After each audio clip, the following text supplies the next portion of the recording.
हर हर महादेव। ओम नमः शिवाय। श्रावण मास महत्तम अध्याय 17। श्रावण मास महत्तम के अध्याय 16 में भगवान शिव ने ब्रह्मा पुत्र सनत कुमार को शीतला सप्तमी व्रत वर्णन तथा व्रत कथा सुनाई। अब आज के अध्याय में पवित्रारोपण विधान को सुनेंगे, तो चलिए शुरू करते हैं।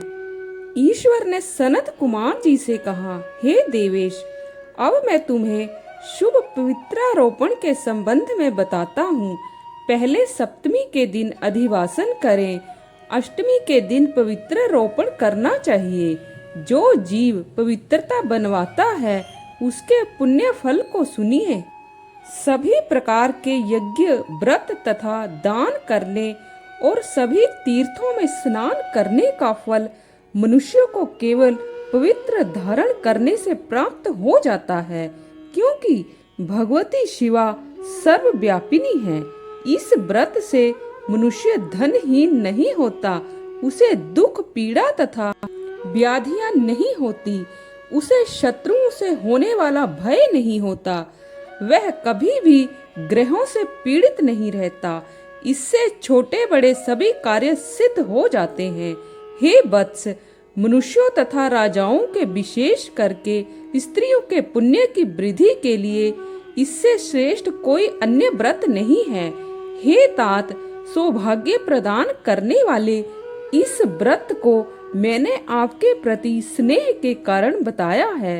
हे ब्रह्मपुत्र, श्रावण मास के शुक्ल पक्ष की सप्तमी तिथि को अधिवासन करके देवी के प्रति उत्तम भक्ति से संपन्न वह मनुष्य सभी सामग्रियों से युक्त होकर सभी पूजा द्रव्यों, गंध पुष्प, फल आदि अनेक प्रकार के नैवेद्य तथा वस्त्राभरण आदि संपादित करके इनकी शुद्धि करे।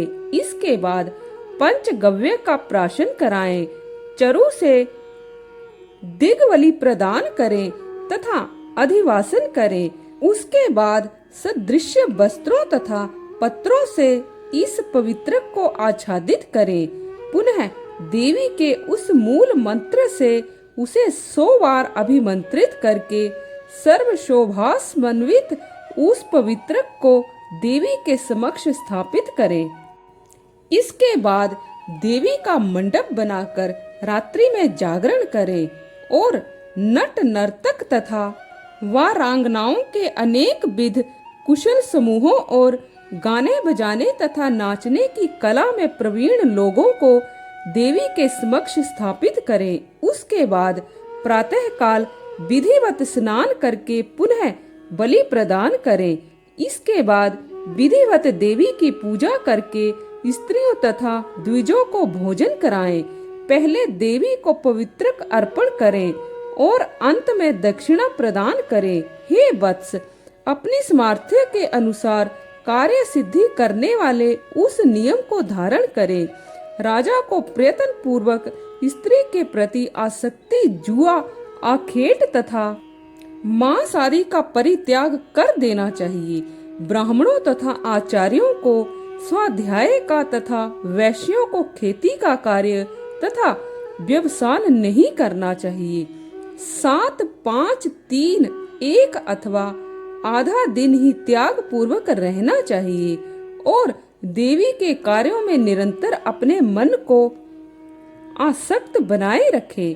हे मुनि सतम, जो बुद्धिमान व्यक्ति विधान पूर्वक पवित्रारोपण नहीं करता है उसकी वर्ष भर की पूजा व्यर्थ हो जाती है। अतः मनुष्यों को चाहिए कि देवी परायण तथा भक्ति से संपन्न होकर प्रत्येक वर्ष शुभ पवित्रारोपण अवश्य करें। कर्क अथवा सिंह राशि में सूर्य के प्रवेश करने पर शुक्ल पक्ष की अष्टमी तिथि को देवी को पवित्र अर्पित करना चाहिए। हे सनत कुमार, इसके ना करने में दोष होता है, इसे नित्य करना बताया गया है।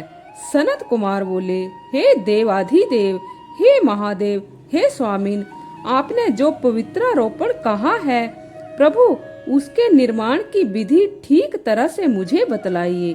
भगवान सदाशिव बोले, हे सनत कुमार, रेशमी वस्त्र, कुश या कांस से निर्मित या ब्राह्मणी द्वारा रुई से सूत कताना चाहिए। कपास के सूत्र को तिगुना करके फिर उसका तिगुना करके पवित्रक बनाना चाहिए और उनकी संख्या 360 संख्या होनी चाहिए।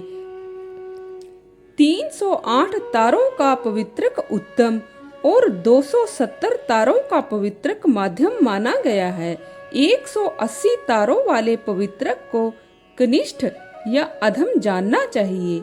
इसी प्रकार 100 ग्रंथि का पवित्रक उत्तम, 50 ग्रंथि का पवित्रक मध्यम तथा 26 ग्रंथि का सुंदर पवित्रक कनिष्ठ होता है, अथवा 6, 3, 4, 2, 12, 24, 10 अथवा 8 ग्रंथियों वाला पवित्रक बनाना चाहिए, अथवा 108 ग्रंथि का पवित्रक उत्तम, 54 ग्रंथि का माध्यम तथा 27 ग्रंथि का कनिष्ठ होता है।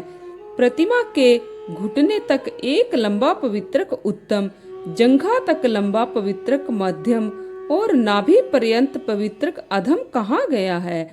पवित्रक की सभी शुभ ग्रंथियों को कुमकुम से रंग देना चाहिए। इसके बाद अपने समक्ष शुभ सर्वभूत मंडल पर देवी का पूजन करके कलश के ऊपर बांस के पात्र में पवित्रकों को रखें। 3 तार वाले पवित्रक में ब्रह्मा, विष्णु तथा शिव का आवाहन करके स्थापित करें।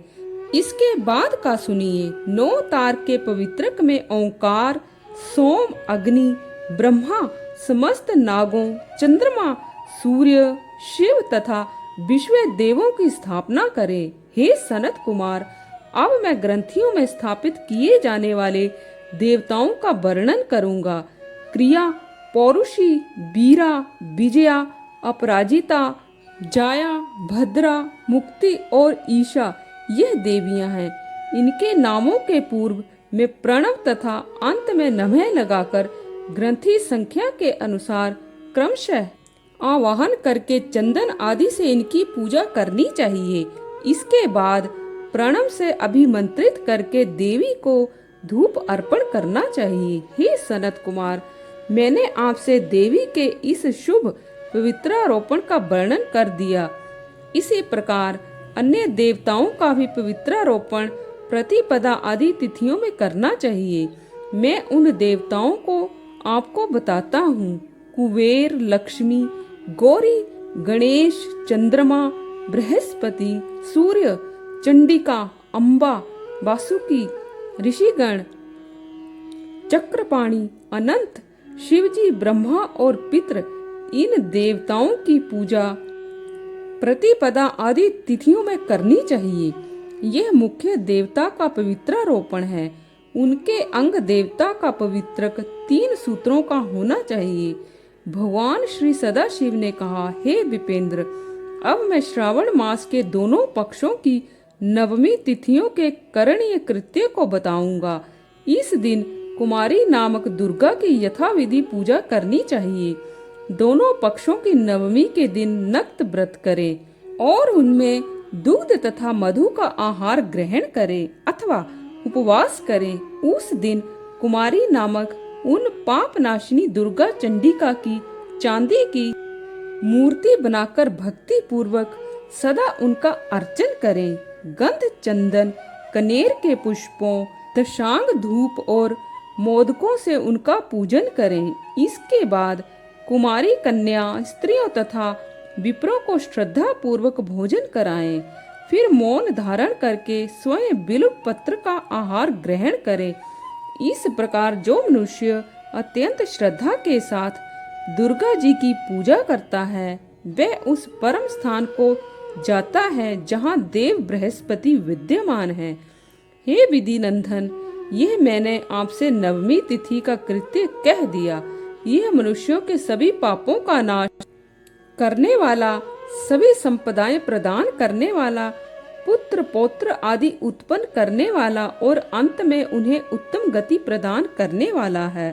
इस प्रकार श्री स्कंद पुराण के अंतर्गत ईश्वर सनत कुमार संवाद में श्रावण मास महत्तम में अष्टमी तिथि को देवी पवित्र रोपण नामक 17वां अध्याय संपूर्ण।